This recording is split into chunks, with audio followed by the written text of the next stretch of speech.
محترم ناظرین، السلام علیکم ورحمۃ اللہ وبرکاتہ۔ تبلیغی جماعت والوں کا مسجد میں کھانا بنانا۔ الجواب باللہ التوفیق۔ بسم اللہ الرحمن الرحیم۔ مسجد کے حدود میں یعنی جہاں تک نماز پڑھانے کے لیے مسجد کا حصہ نیچے یا اوپر بنایا گیا ہے وہ شرعاً مسجد ہے۔ مسجد کا احترام کرنا ہر مسلمان کے لیے ضروری ہے۔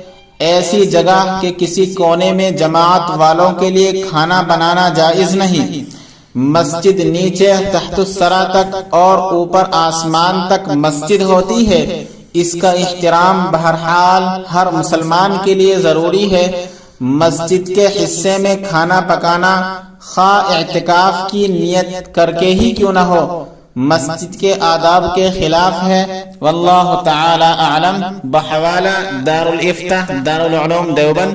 ویڈیو پسند آئے تو لائک کیجئے، شیئر کیجئے اور چینل کو سبسکرائب کر دیجئے۔